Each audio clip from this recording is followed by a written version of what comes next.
శీఘ్రముగా నీ యొద్దకు వత్తునని నిరీక్షణ కలిగి ఉన్నాను. అయినను నేను ఆలస్యము చేసిన ఎడల దేవుని మందిరములో అనగా జీవము గల దేవుని సంఘములో జనులు ఎలాగూ ప్రవర్తించవలెనో అది నీకు తెలియవలనని ఈ సంగతులు నీకు రాసి ఉన్నాను. ఆ సంఘము సత్యమునకు స్తంభమును ఆధారమునై ఉన్నది. దేవునికి మహిమ కలుగును గాక. ఇక్కడ మనము చూసుకున్న రీతిన మనం గమనిస్తే సంఘము అన్నది పెంతెకోస్తు దినమున ఆరంభమైంది. అంటే యేసుక్రీస్తు వారు చనిపోయిన 50వ రోజున, అంటే ఆయన సిలువ వేయబడి పస్కా పండుగ రోజున ఏమయ్యాడు? ఆయన సిలువ వేయబడ్డాడు. అక్కడ నుంచి ఎన్ని రోజులు కౌంట్ చేసుకోవాలి? 50 రోజులు, 49 మామూలుగా. ఆఫ్టర్ 50 days నెక్స్ట్ డేనే పండుగ చేసుకుంటారు. దాన్ని వారు పెంతెకోస్తు అని అంటారు. కనుక పెంతెకోస్తు దినమున ఏం ఏర్పడింది? సంఘము. ఆ సంఘం ఏ సంఘము? దాంట్లో జీవం ఉంది. అంటే ఎలా వచ్చింది జీవము అంటే, ప్రభు అయిన యేసుక్రీస్తు వారు పరలోకానికి వెళ్లి పరిశుద్ధాత్మను ఆ సంఘంలోనికి పంపించగా ఆ సంఘములో జీవం ప్రవేశించింది. 12 మంది, 120 మంది, 3000 మంది, 5000 మంది, అనేకులు అని బైబిల్ చెప్తుంది. కనుక అందులోనికి జీవం వచ్చింది. ఆ జీవంతోనే వారు ముందుకు కదిలారు. కనుక వారిలోనికి జీవం వచ్చింది. ఆ సంఘంలో ఏముంది? సత్యం ఉంది. ఏముంది? సత్యం. ఎక్కడికి తీసుకెళ్ళినా ఏం తీసుకెళ్తాం? ఆ సంఘము సత్యాన్ని. అపోస్తుల కార్యములు 5వ అధ్యాయము 20వ వచనం. అపోస్తుల కార్యములు 5వ అధ్యాయం 20వ వచనం చదవండి ఒకసారి. ఈ జీవమును గూర్చిన మాటలన్నీ ప్రజలతో చెప్పుడని వారితో అనేది. జీవమును గూర్చిన మాటలు. జీవము సంఘములో ఉంది గనక ఆ జీవము గూర్చిన మాటలు సంఘము ప్రజలకు తెలియజేయగలదు. ఒకవేళ సంఘములో జీవం లేకపోతే, లేదా ఒక వ్యక్తిలో జీవం లేకపోతే, ఆ వ్యక్తి గాని ఆ సంఘం గాని జీవం గురించిన మాటలు సమాజానికి ఏం చేయలేవు, చెప్పలేవు. ఈ విషయాలు మీరు గమనించాలి. ఎవరక్కడ? జాగ్రత్తగా మనం దేవుని యొక్క వాక్యాన్ని వినడానికి ప్రయత్నం చేద్దాం. కనుక సంఘము పెంతెకోస్తు దగ్గర ఆరంభమైంది. ఈ సంఘాన్ని ఎక్లేషియా అని అంటారు. దాని మీనింగ్ ఏంటంటే, లోకంలో నుండి దేవుడు దాన్ని ఏం చేశాడు? బయటికి పిలుచుకున్నాడు, లేదా తనలోకి పిలుచుకున్నాడు. ఎక్లేషియా సంఘము అని అర్థం అన్నమాట. ఓకేనా? రైట్. ఇక పోయినట్లయితే సంఘం ఎప్పుడు ఏర్పడిందమ్మా? సంఘం ఎప్పుడు ఏర్పడింది? పెంతెకోస్తు దినమందు. ఏం సార్ కూర్చోడా? సంఘం ఎప్పుడు ఏర్పడింది? మరి సంఘం ఎప్పుడు ఏర్పడిందమ్మా? పెంతెకోస్తు దినమందు. పెంతెకోస్తు దినమందు ఏర్పడింది. పెంతెకోస్తు దినమందు ఏర్పడింది. రైట్. ఇక పోయినట్లయితే జాగ్రత్తగా మన వాక్యాన్ని చూడడానికి ప్రయత్నం చేద్దాం. దీని గురించి ముందుగానే సాక్ష్యం ఇచ్చాడు. చూడండి, 18వ అధ్యాయము యేసుక్రీస్తు వారు ఇచ్చిన సాక్ష్యం. మత్తయి సువార్త 16వ అధ్యాయం చూద్దాం. ఫస్ట్ 16వ అధ్యాయం 18వ వచనం చదవండి. 16:18 మత్తయి సువార్త. మరియు నీవు పేతురువు ఈ బండ మీద నా సంఘమును కట్టుదును. ఈ బండ మీద నా సంఘమును కట్టుదును. పాతాళలోక ద్వారములు దాని ఎదుట నిలవనేరవని నేను నీతో చెప్పుచున్నాను. చూసారా ఏమని చెప్తున్నాడు ఇక్కడ? ఈ బండ మీద నా సంఘమును కట్టుదును. ఈ బండ మీద ఏం చేస్తున్నాడు? సంఘమును కడతాను అన్నాడు. పాతాళలోక ద్వారములు దాని ఎదుట నిలవనేరవు, నేను నీతో చెబుతున్నాను అని రాబడి. చూడండి, కనుక దేవుడు ఏం కట్టబోతున్నాడు? సంఘమును కడతాను అన్నాడు, కానీ కట్టేశానని చెప్పడం లేదు. కనుక సంఘం వచ్చేది ఎప్పుడు అంటే పెంతెకోస్తు దినం అనడానికి ఇక్కడ మరొక ఆధారం కనబడతా ఉంది. కనుక సంఘము ఎదుట ఏం నిలబడదట? పాతాళలోక ద్వారములు దాని ఎదుట నిలవవు. పాతాళలోక ద్వారము అంటే, పాతాళం అనగానే అర్థం ఏంటి? నరకము లేదా మరణము. పాతాళలోకమునకు వెళ్లే డోర్స్ దాని ముందు ఉండవు. అంటే అందులోకి వచ్చిన వారు ఇక పాతాళానికి వెళ్ళరు. వెళ్ళరు. అంటే ద్వారం సంఘములోనికి వచ్చిన వారు ఎదుట, సంఘములోనికి వచ్చిన వారు ఎదుట లేదా ఆ సంఘం ఎదుట పాతాళలోక ద్వారాలు ఏమాత్రం కూడా ఉండవు అని అర్థం. అంటే పాతాళానికి వెళ్ళరు, మరణం వారికి ఉండదు అని చెప్పడానికి ప్రయత్నం చేస్తున్నాడు. కనుక ఇక్కడ పాతాళలోక ద్వారము దాని ఎదుట నిలవనేరదని నేను నీతో చెప్పుచున్నాను. నేను చెబుతున్నాను. కనుక సంఘము ఇక్కడ ఏర్పడుతుందని చెబుతున్నాడు. ఆ సంఘము ఉన్న పవర్ ఏంటంటే పాతాళలోక ద్వారాలు దాని ముందు నిలవనేరవు. రైట్. 19వ వచనం కూడా చదువుదాం అలాగే. మరి పరలోక రాజ్యం యొక్క పరలోక రాజ్యము యొక్క తాళపు చెవులు నీకు ఇచ్చేదను. ఇక్కడ చూడండి, పైన ఏమన్నాడు? ఈ బండ మీద నా సంఘమును కట్టుదన్నాడు. 19వ వచనంలో పరలోక రాజ్యం యొక్క తాళపు చెవులు నీకు ఇచ్చేదని అన్నాడు. అంటే ఆ సంఘమే పరలోక రాజ్యము అని అర్థం అనమాట. పరలోక రాజ్యము అని అర్థం. తాళపు చెవులు నీకు ఇచ్చేదను. నీవు భూలోకమందు దేన్ని బంధిస్తావో అది పరలోకమందును బంధింపబడును. భూలోకమందు దేని విప్పెదవో అది పరలోకమందును విప్పబడునని అతనితో చెప్పాను అని రాయబడి చూడండి. కనుక పరలోక రాజ్యము లేదా సంఘం అనేది కట్టబడబోతా ఉంది. దాని ఎదుట ఏది నిలబడదు? పాతాళ లోకం యొక్క ద్వారం నిలబడదు అని రాయబడింది ఇక్కడ. అంత పవర్ ని, దానికి ఒక తాళపు చెవి ఉంది. ఆ తాళపు చెవుని ఎవరు ఇవ్వబోతున్నారు? దానికి కూడా తాళం ఉంది, దానికి కూడా ద్వారం ఉంది అని అర్థం. అంటే ఇప్పుడు పరలోక రాజ్యపు ద్వారం లేదా సంఘం యొక్క ద్వారాన్ని తెరిచేది ఎవరు అంటే పేతురు గారు తెరుస్తారు. పేతురు గారు తెరుస్తారు. అందుకే పేతురు గారే అక్కడ అపోస్తుల కార్యం 2వ అధ్యాయంలో మాట్లాడాల్సి వచ్చింది. పేతురు ఎందుకు మాట్లాడాడు? వేరే వాళ్ళు మాట్లాడొచ్చు కదా, మత్తయి మాట్లాడొచ్చు కదా. 2వ అధ్యాయం 14వ వచనం అపోస్తుల కార్యములు. అపోస్తుల కార్యములు 2వ అధ్యాయం 14వ వచనం.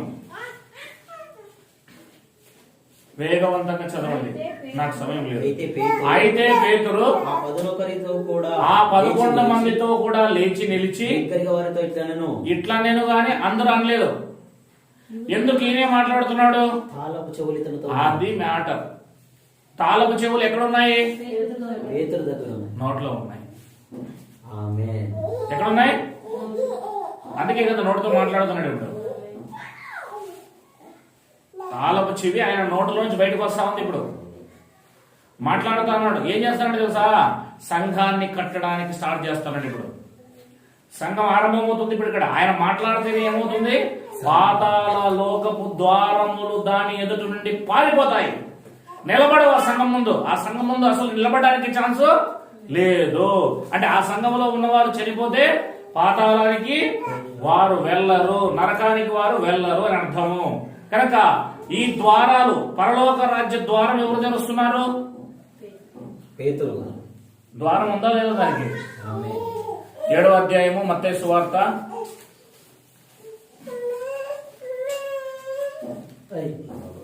13. అక్షయ్ పడుకోవాలా? ఇరుకు ద్వారమున ప్రవేశించుడి, నాశనానికి పోవు ద్వారము వెడల్పును, ఆ దారి విశాలమై ఉన్నది, దాని ద్వారా ప్రవేశించువారు అనేకులు. జీవమునకు పోవు ద్వారము ఇరుకును, ఆ దారి సంకుచితమై ఉన్నది, దాన్ని కనుగొని వారు ద్వారం ఉంది. చూడండి, ద్వారం. ఆ ద్వారానికి తాళం, ఆ తాళానికి చెవి ఎవరి దగ్గర ఉంది? పేతురు. అందుకే అపోస్తుల కార్యంలో పేతురే మాట్లాడాడు. పేతురే మాట్లాడాడు. ప్రతి చోట పేతురే అధికారం కనబడతా ఉంటది మీకు. ప్రతి చోట బైబిల్లో పేతురు అధికారం కనబడతా ఉంటది.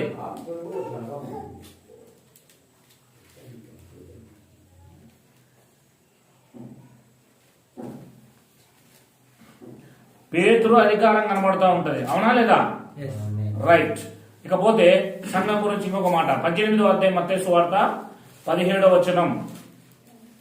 18వ అధ్యాయం మత్తయి సువార్త 17వ వచనం. అతడు వారి మాటయు వినిన ఎడల ఆ సంగతి సంఘమునకు తెలియజెప్పుము. అతడు సంఘపు మాటయు వినని ఎడల అతనిని నీకు అన్యునిగాను సుంకరిగాను ఎంచుకును. భూమి మీద మీరు వేటిని బంధింతురో అవి పరలోకమందును బంధింపబడును, భూమి మీద మీరు వేటిని విప్పుదురో అవి పరలోకమందును విప్పుబడని మీతో నిశ్చయంగా చెబుతున్నాను. అంటే అర్థం ఏంటంటే ఆ సంఘములో అపోస్తులుడైన పౌలు పేతురు గారికి లేకపోతే ఆ సంఘస్థులకి సంఘ కాపరికి ఇచ్చిన పవర్ ఏంటంటే ఎవరైతే సంఘములో నుంచి బయటికి పంపించే ఆయన పంపిస్తే అయిపోయింది, ఇంకా బంధించబడుతుంది. ఇక్కడ బంధిస్తే పరలోకంలో అది నిజంగా జీవం కలిగినదైతే అక్కడ ఖచ్చితంగా ఒక్కసారి సంఘములో ఉన్న సంఘ పెద్ద బంధించాడు అంటే అది పరలోకంలో బంధింపబడుతుంది, మరలా విప్పబడడానికి అవకాశం ఉండదు. ఇక్కడ బంధిస్తే అక్కడ బంధించబడుతుంది, ఇక్కడ విప్పితే అక్కడ విప్పబడుతుంది. అందుకే అంటున్నాడు ఇక్కడ వాడిని అన్యునిగా వెలివేసి విషయంలో మాట్లాడుతున్నాడు ఈ విషయాలు. ఇది ఆల్రెడీ 16వ అధ్యాయంలో వచ్చింది, దాన్ని మరలా 18వ అధ్యాయంలో రిపీట్ చేస్తున్నాడు. ఇక్కడ మనకు అర్థమయ్యే విషయంలో అర్థమయ్యే విధానంగా ఏంటి బంధించడం అంటే ఏంటి విప్పడం అంటే అని 16వ అధ్యాయం మీకు అర్థం కాదు, కానీ 18వ అధ్యాయంలో అర్థమవుతుంది. చూడండి, సంఘములో విప్పటాలు మూసివేయటాలు ఆ అధికారం దేవుడు సంఘ కాపరికి ఇస్తాడు, ఆ సంఘ పెద్దకి ఇస్తాడు. కనుక ఆ పవరు ఆ యొక్క పేతురు గారికి ఇచ్చాడు దేవుడు, అవునా లేదా?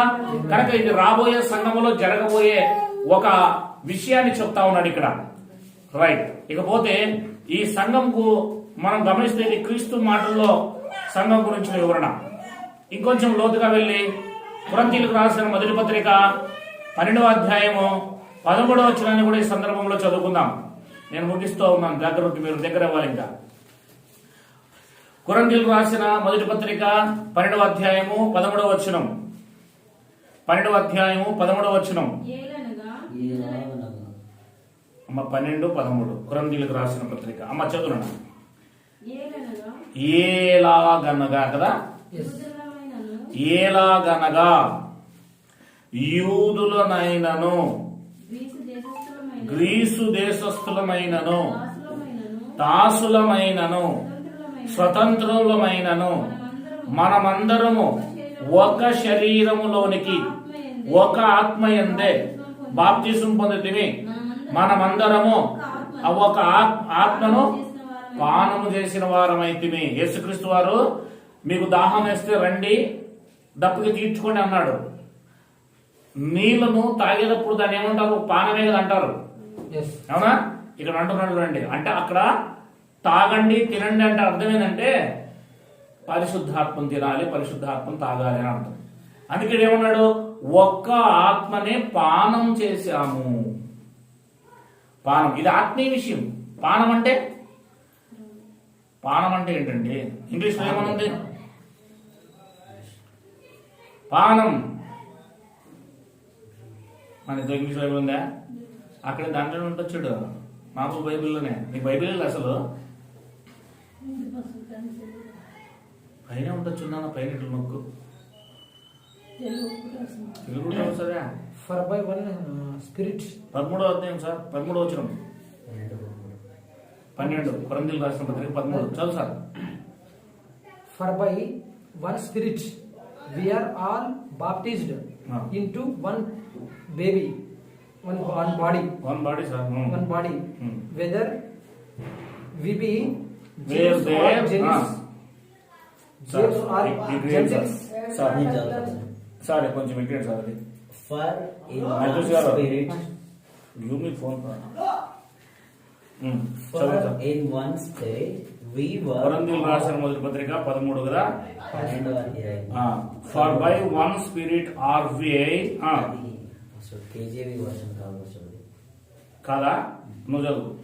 For in one spirit we were all baptized into one body. Okay. Jews or Greeks, slaves or free. ఇక్కడ whether we be Jews or Gentiles. And all were made to drink. Whether we be born or free. దీంట్లో. So and all were made to drink of one spirit. And have been all made to drink into one spirit. చూసావా? Drink అన్నాడు చూడు అక్కడ. ఏమన్నాడు? పానము. ఇప్పుడు చెప్పండి, యేసుక్రీస్తు వారు యోహాను సువార్తలో మాట్లాడేటప్పుడు దాహం దాహం దాహం అన్నాడంటే ఏందని అర్థం చేసుకోవాలి. ఇప్పుడు సంఘములో దాహం అంటే పరిశుద్ధాత్మను తాగుట. ఎలా తాగుతారు? పానము చేయుట అనగా డ్రింకింగ్ ఆఫ్ ద స్పిరిట్. ఓకేనా? డ్రింక్ ఆఫ్ ద స్పిరిట్ అంటే ఆత్మను తాగాలి. ఏం చేయాలి? ఎంతమంది తాగుతున్నారు అమ్మా? రోజు నీళ్ళు తాగుతున్నారా? డాక్టర్ ఎన్ని నీళ్ళు తాగమంటుంటామా? 5 లీటర్లు. మా ఆత్మను ఎన్ని లీటర్లు తాగుతున్నారు? ఎన్ని లీటర్లు తాగుతున్నారు? ఆత్మను ఎన్ని లీటర్లు తాగుతున్నారు? ఎన్ని పూటలు తాగుతున్నారు, తింటున్నారు? సంఘం అంటూ సంఘం కదా సార్, సంఘం ఏంటి? ఆత్మను ఎన్ని లీటర్లు నీళ్ళు తాగుతున్నారు చెప్పండి. సంగమా, ఓ సంగమా, ఓ మనుషుల్లారా, మనుషులైతే మీరు ఖచ్చితంగా 3 పూటలు అన్నం తింటారు, ఖచ్చితంగా వాటర్ తాగుతారు. మీరు ఆత్మ సంబంధులైతే ఖచ్చితంగా ఆత్మ సంబంధమైన ఆత్మను భుజిస్తారు, పానం చేస్తారు. ఎన్నిసార్లు భుజిస్తున్నారు? ఎన్నిసార్లు పానం చేస్తున్నారు? నేను నిజంగా సంఘంతోనే మాట్లాడుతున్నానా? డౌట్ వస్తుంది. కొరింథీయులకు రాసిన మొదటి పత్రిక 12:13 ఏలాగనగా యూదులమైనను గ్రీసు దేశస్థులమైనను దాసులమైన స్వతంత్రులమైనను మనమందరము సంఘము అని అర్థం. మనమందరం అంటే అర్థం ఏంటి? సంఘము. ఒక్క శరీరములోనికి అంటే సంఘము. అందరూ ఒక శరీరం అంటే అది సంఘం. ఒక్క ఆత్మ యందే బాప్తిసం పొంది తిని మనమందరము ఒక్క ఆత్మను పానము చేసిన వారమై. ఇప్పుడు ఆత్మను పానం చేయాలి. మనం ఏం చేయాలా? సంఘం ఏం చేయాలా? ఆత్మను పానం చేస్తేనే జీవం కలిగిన సంఘం. నేను అక్కడ తీసుకొచ్చి పెడతాను. జీవం కలిగిన సంఘము అంటే ఆత్మను పానం చేస్తా ఉంటుంది. ఒక జీవం కలిగిన సంఘములో ఆత్మ అనే దాన్ని త్రాగుతూ ఉంటుంది, డ్రింక్ చేస్తూ ఉంటుంది, తాగుతూ ఉంటుంది. ఆత్మను తాగుతూ ఉంటారు వాళ్ళు. ఆత్మ సంబంధమైన స్పిరిట్. నేను అందుకే నా ప్రార్థనలో ఏమని చెప్పాను తెలుసు? ద్రాక్ష రసము. యేసుక్రీస్తు ఏమన్నాడు? ప్రభురాత్రి భోజనం రోజు ఏమన్నాడు యేసుక్రీస్తు వారు? నా శరీరం తిని నా రక్తము త్రాగువాడు. అదే ఇది. ఓకేనా? మరలా ఏమన్నాడు యేసుక్రీస్తు వారు? దేవుని రాజ్యములో నేను మరలా ద్రాక్షారసము త్రాగుతానన్నాడు. అంతవరకు తాగనన్నాడు. ఇప్పుడు ఇక్కడ ఏం చెప్తుంది? దేవుని రాజ్యంలో ద్రాక్షరసం తాగటం అంటే ఏంటి? ఆత్మను పానం చేయటం. అంతే. ద్రాక్షరసం అంటే మళ్ళీ అదే ద్రాక్షరసం తాగడం కాదు. వాక్యం, పరిశుద్ధాత్మయే ద్రాక్షరసం. యేసుక్రీస్తు పానం చేయడం ఏంటంటే యేసుక్రీస్తు వారు కూడా పానం చేస్తారు. ఆయనతో పాటు సంఘం అంతా పానం చేస్తుంది. ఆత్మ సంబంధంగా చెప్తున్న విషయాలు. శరీర సంబంధమైన ద్రాక్షరసం తాగుతూ ఆత్మ సంబంధమైన ద్రాక్షరసం గురించి మాట్లాడుతున్నాడు అక్కడ. అదే ఇది. ద్రాక్షారసం అంటే ఆత్మ సంబంధమైన ద్రాక్షారసము. మీతో కలిసి అన్నాడు కనుక ఇప్పుడు ఆత్మ మనల్ని ఏం చేస్తుంది అంటే దేవుని యొక్క తత్వంలోనికి మనల్ని మారుస్తుంది. తాగితేనే నిన్ను భూమి మీద బ్రతికించేది 3 పూట్ల ఆహారము, నీరు భౌతికంగా. నిన్ను ఆత్మీయంగా సంఘములో బ్రతికించేది దేవుని యొక్క వాక్యం, ఆత్మ శాశ్వతంగా. ఇది అందుకే రోజు వాక్యం చదవాలి, రోజు ప్రార్థన చేసుకోవాలి, రోజు వాక్యం వినాలి, రోజు కుటుంబ ప్రార్థనలు చేసుకోవాలి. అక్కడ మాత్రమే జీవం ఉంటుంది. వాళ్ళ దగ్గర మాత్రమే జీవం ఉంటుంది. రెండోది, ఏమి విన్నావో, ఏమి చెప్పావో, ఏమి చదివావో, ఏమి చూసావో, ఏమి ప్రార్థించావో అది మన అనుదిన నడవడికలో కూడా చూపించాలి. తాగినోడు తూలకుండా ఉండలేడు, మాట్లాడకుండా ఉండలేడు. అదే విధముగా మనం తాగిన తర్వాత 100% ఈ వ్యక్తి తాగాడు అని ఎలా అర్థమవుతుంది? ఇప్పుడు మీ నాన్న తాగినాడు అనుకో, మనం కంట్రోల్ చేయగలమా? ఇప్పుడు తాగలేదు కదా, నువ్వు ఆ మాట అంటావని నీకు అన్నాను, అందుకే కంట్రోల్ చేయలేకపోతున్నాం. అవునా లేదా? అంతే కదా, కంట్రోల్ చేయలేమని. అదే డ్రింక్ చేయకపోతే అటు హో అన్నా అంటే వెళ్ళిపోతాడు. ఇప్పుడు ఏదేదో వదులుతూ ఉంటాడు, ఏదేదో మాట్లాడుతూ ఉంటాడు, ఇదేదో అంటుంటాడు ఆయన. నిజంగా దేవుని యొక్క ఆత్మ నువ్వు పానం చేసావు అనుకో, నువ్వు ఎప్పుడు స్పిరిచువల్ గానే ఉంటావు. ఆత్మ సంబంధమైన ఆలోచనలు చేస్తా ఉంటావు, భౌతిక సంబంధమైన ఆలోచనలు అదివేస్తా ఉంటావు. తెలుసా? అది నీకు భౌతిక సంబంధమైన ఆలోచనలు వస్తున్నా నాకెందుకు ఈ ఆలోచనలు వస్తున్నాయి అని ఆ ఆత్మ సంబంధమైనది వచ్చి దాన్ని త్రొక్కి అది నీ కాళ్ళ కింద శరీరాన్ని నలిమేసి తులిమేసి ఇరిచేసి ఎవరు చూడండి పూర్తిగా సమాధిలో పెట్టేసి తొక్కేసి దాని మీద కూర్చుంటుంది. ఏవి? ఆత్మ సంబంధమైన జీవితం.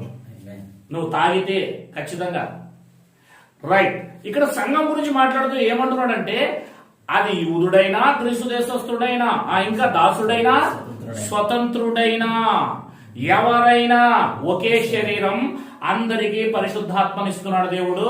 అది సంఘములో ఆ సంఘము జీవం కలిగిందైతే ఖచ్చితంగా పరిశుద్ధాత్మను తాగాలి. పరిశుద్ధాత్మను త్రాగుతుంది, పానం చేస్తుంది అంటేనే అది సంఘం, జీవం కలిగిన సంఘం. ఏ సంఘము? సత్యమునకు స్తంభమును ఆధారమై ఉన్న సంఘము. నేను అది చెప్పడానికి ప్రయత్నం చేస్తున్నాను, మీకు అర్థమైందో లేదో. నిజముగా నువ్వు సంఘములో ఉన్న ఒక వ్యక్తివా, లేదా నీ సంఘము జీవం కలిగిందా? బహువచనముగా సంఘము, ఏకవచనంలో ఒకడు. నువ్వు సంఘానివా? సంఘం అంతా కలిసి సంఘమా? ఒక సంఘం తాగుతా ఉందా, లేదా నీ సంఘం అంతా కూడా ఈ పానాన్ని చేస్తా ఉందా? ఆత్మను త్రాగుతా ఉందా? ఆత్మను త్రాగడం అంటే ఏంటండి?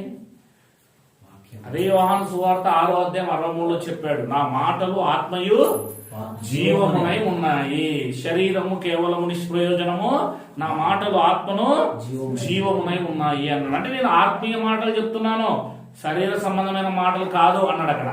కనుక ఆ ఆత్మ తీసుకొచ్చిన ఏ వాక్యం అయితే ఉందో ఆ మాటలు మనం ఏం చేయాలి? ఇప్పుడు పానము చెయ్యాలి. ఎవరైతే వాక్యాన్ని పానం చేస్తూ వాక్యానుసారంగా బ్రతుకుతున్నారో వారు జీవము కలిగిన సంఘం. ఇక ముందుకు పోదాం. ఎఫెసీయులకు రాసిన పత్రిక 2వ అధ్యాయం 19వ వచనం. ఎఫెసీయులకు రాసిన పత్రిక 2వ అధ్యాయం 19వ వచనం. ముగించేది నేను త్వరగా పడుతున్నాను.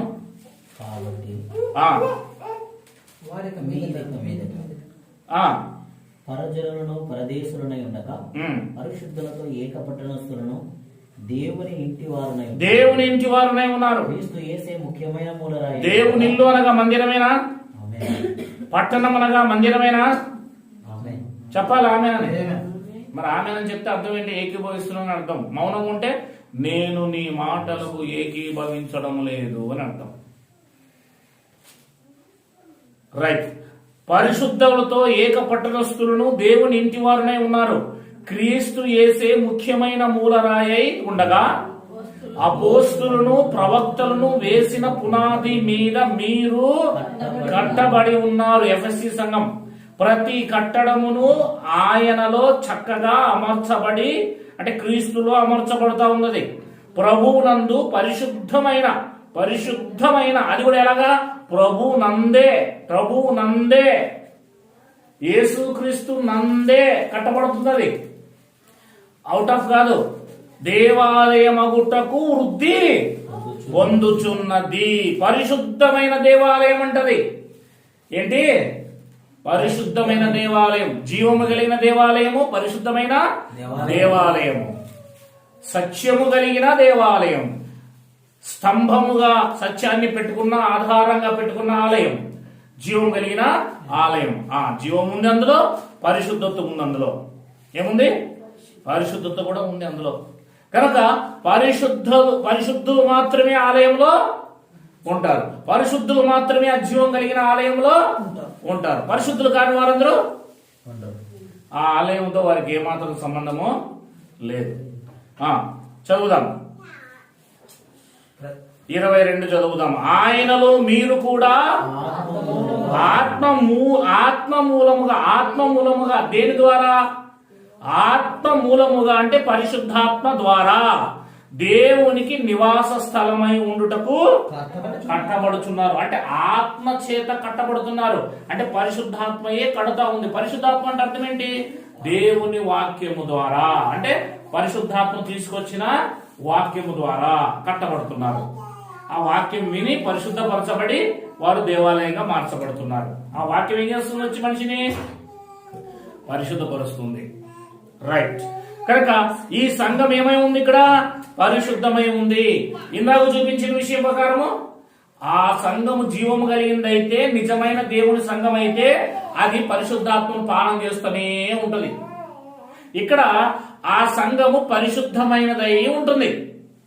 తిమోతి పత్రిక ప్రకారము ఆ సంఘము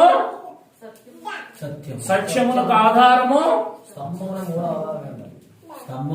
స్తంభమును ఆధారమై ఉన్నది. ఇంకా చెప్పాలంటే జీవము కలిగిన సంఘం.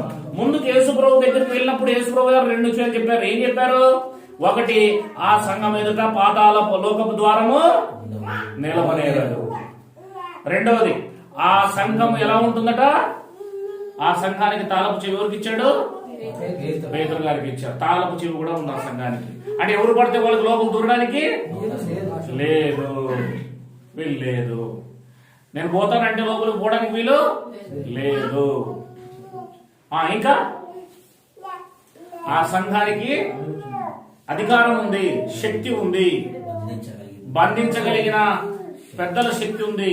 ఆ పరలోకంలో ఇక్కడ భూమి మీద ఏం జరుగుతుందో పరలోకంలో అదే జరుగుతుంది. ఒకసారి ఆ సంఘంలో నుంచి వేయబడితే వారు బంధిస్తే బంధించవేయబడతారు అని చెబుతుంది. ఇంకా పోతే దాని గురించి చివరిగా ఒక మాట, పేతురు రాసిన మొదటి పత్రిక 2వ అధ్యాయం 5వ వచనం. చివరిగా ఒక మాట, 2వ అధ్యాయము 5వ వచనం అందరికీ తెలిసిన విషయమే. యేసుక్రీస్తు ద్వారా దేవునికి అనుకూలమగు ఆత్మ సంబంధమైన బలులను అర్పించుటకు పరిశుద్ధ యాజకులుగా ఉన్నట్లు మీరును సజీవమైన రాళ్ల వలె ఉండి ఆత్మ సంబంధమైన మందిరముగా కట్టబడుచున్నారు అని రాబడించండి. ఆ సమయంలో అక్కడున్న యూదులు, ఇశ్రాయేలీయులు ఏమవుతున్నారు? ఆత్మ సంబంధమైన మందిరముగా కట్టబడుచున్నారు. మనము ఆ ఆలయంలోకి వచ్చాం. మనం ఎవరు? ఆల్రెడీ రెడీ అయిపోయిన ఆలయంలోకి మనం వచ్చాం. అక్కడైతే ఈ బైబిల్ వ్రాయబడుతున్న సమయంలో అయితే ఆ ఆలయం కట్టబడుతుంది. ఎందుకోసం కట్టబడుతుందంటే ఈ భూప్రపంచములో ఉన్న నలుమూలల నుంచి వచ్చే అన్ని జనాంగానికి అది ఆలయంగా ఉండాలి, ఆరాధన చేయడానికి. కనుక అది కట్టబడుతుంది. అప్పుడు బిల్డ్ అవుతా ఉంది. ఆల్రెడీ ఇప్పుడు బిల్డ్ అయిపోయింది. మనం దాంట్లోకి వచ్చి ఏం చేస్తున్నాము? అందుకే ఇక్కడ ఉంది. ఆ మందిరం ఎక్కడో ఉండి మనం ఆరాధన చేస్తే ఎట్లా అవుతుందండి? అర్థమవుతుందా? నేను అందుకే మన మధ్యన ఉందని చెప్తున్నా. ఇప్పుడు మీరు వింటే అర్థం కాదు మీకు. ఇంకా మన మధ్యనే ఉంది అని చెప్తా ఉంటాను ఎప్పుడు నేను. ఇప్పుడు ఆ మందిరం, యెరూషలేము మందిరము ఒక చోట ఉంటే అది శారీరక మందిరం కనుక అక్కడికే కదా వెళ్ళేది అందరూ ఎక్కడికి కదా రమ్మన్నాడు 12 గోత్రాల వారిని. ఎక్కడికి వచ్చారు? పెంతెకోస్తు దినమున అందరూ. అంటే కనిపించే మందిరానికి కనిపించే శరీరాలు వచ్చాయి. ఇప్పుడు కనిపించని మందిరానికి కనిపించని ఆత్మ అందులోకి వెళ్తుంది. అది అర్థం చేసుకోవాలి మనం. కనుక ఆ మందిరం ఎక్కడో పరలోకంలో ఉంటే ఇప్పటికి ఇంకా రాకోకుండా మనం మందిరంకి ఎలాగ వెళ్తామండి? కనుక ఆ మందిరం ఆల్రెడీ భూమి మీద ఇక్కడే స్పేస్ లో ఉంది. మనము ఆరాధన చేస్తున్నప్పుడు, లేదా ఆత్మీయంగా జీవిస్తున్నప్పుడు, లేదా ఆత్మ సంబంధమైన ఆలోచనలు కలిగినప్పుడు, థింకింగ్, మన బాడీ మాత్రం భూమి మీద ఉంది, కానీ మన ఆత్మ ఎక్కడుంది? ఆ సంఘములోనే ఉంది, ఆ దేవుని ఆలయంలోనే ఉంది. ఇంత డెప్త్ గా ఆలోచన చేసి ఎవరైతే అర్థం చేసుకుంటారో వాళ్లకు జీవం. చాలా డెప్త్ గా ఆలోచన చేయాల, అవునా లేదా? కనుక సంఘము అనగా ఇది అల్టిమేట్ గా అర్థం కావాలా. సంఘం ఆల్రెడీ ఎక్కడ ఆరంభమైంది సార్? పెంతెకోస్తు పండుగన సంఘం ఆరంభమైంది. ఎంతమందితో ఆరంభం చేశారండి? 12, 120, 3000, 5000, అనేకులు. ఎప్పటికంటే సంఘం పూర్తి అయిపోయింది? సంఘపు మొదటి రాయి ఎవరు?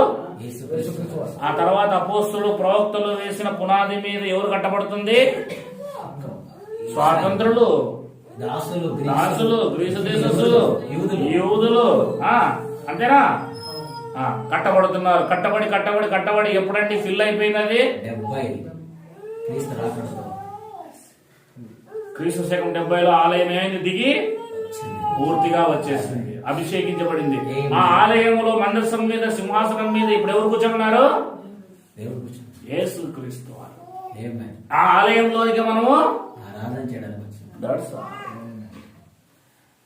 అంత మాత్రం మీరు మీ కన్నులతో అలా చూస్తే, ఒకవేళ మీరు చూడగలిగితే చూడొచ్చు దాన్ని.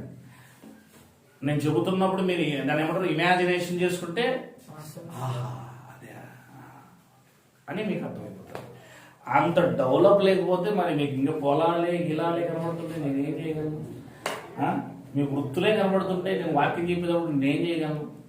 ఆయనకి టాబ్లెట్స్ ఇంజక్షన్ కనబడుతుంటే, ఆయనకి వాలంటీర్లు అన్నీ కనబడుతుంటే, కంప్లైంట్లు కనబడుతుంటే, ఈయనకి శనుగులు మందు కనబడుతుంటే నేనేం చేయగలను? మందు అంటే ఆ మందు కాదు, ఈ మందులు కొట్టేది. అవునా? ఈయనకి టీవీ కనబడుతుంటే, సాఫ్ట్వేర్ కనబడుతుంటే నేనేం చేయగలను? అవునా కదా? కదా మనం అందరూ కూడా ఎవరు? ఆత్మ సంబంధీలము. శరీర సంబంధంగా మీ వృత్తులు వేరు వేరైనా, నువ్వు దాసుడైనా, నువ్వు స్వతంత్రుడైనా, నువ్వు దాసివైనా, నువ్వు దాసి ఎవరైనా స్వతంత్రాలు అయినా, నువ్వు గ్రీసు దేశస్థుడు అయినా, నువ్వు యూదుడు అయినా, నువ్వు ఎవడవైనా, అంతే కదా? నువ్వు ఎవడవైనా ఎవరైనా ఏంటి అల్టిమేట్ గా? చాలా ఎక్కువ నవ్వుతున్నాడు. ఓకేనా? ఏంటి? నీవు ఆత్మ సంబంధి అయితే మాత్రమే నీకు దేవుడు అర్థమవుతాడు. నీకు దేవుడు అర్థమంత వరకు, ఆ సంఘం అర్థమంత వరకు, ఆరాధన చేయాలన్నది నీకు వ్యక్తిగతంగా అర్థమంత వరకు ఆ దేవుడు కూర్చొని ఉంటాడు సింహాసనంలో. ఎవరు ఆరాధన చేస్తున్నారో, ఎవరు ఆత్మ సంబంధంగా అర్థం చేసుకుంటున్నారో వారిని మాత్రం ఇలా ఆశీర్వదిస్తాడు, ఆత్మీయంగా ఎదిగింపజేస్తాడు. మిగతా వాళ్ళందరూ కూడా ఊరికే పోతా వస్తారు, వారిని ఏం పట్టించుకోడు ఆయన. నీతి మంతుల ప్రార్థన వైపు నా యొక్క ముఖము త్రిప్పి ఉన్నాను. అదే పేతురుపత్రికలోనే ఉంటది. నీతి మంతులు అంటే అర్థం ఏంటంటే వాక్యానుసారంగా జీవించే వారు నీతిమంతులు. ఆ నీతిమంతులు ఏమవుతారు? పరిశుద్ధులుగా మార్చబడతారు. నీతి, న్యాయము, కనికరము, ధర్మము, దయ, ఈ గుణాలు కలిగి ఉన్నప్పుడు మనిషి ఏమవుతాడు తెలుసా? పరిశుద్ధుడు అవుతాడు. ఏమవుతాడమ్మా? పరిశుద్ధుడు అవ్వాలంటే ఎలా ఉండాలా? న్యాయం, నీతి, ధర్మం, కనికరం, దయాగుణం, ఈ గుణ లక్షణాలు ఎవరికైతే ఉంటాయో వారు అవి పట్టుకొని నడుస్తా ఉన్నప్పుడు పరిశుద్ధులు అవుతారు. ఏమవుతాడు? ఆ పరిశుద్ధత కలిగిందే జీవము కలిగిన సంఘం. మీరు జీవం కలిగిన సంఘములో ఉన్నారో లేదో మిమ్మల్ని మీరే చూసుకోండి. ప్రార్థన.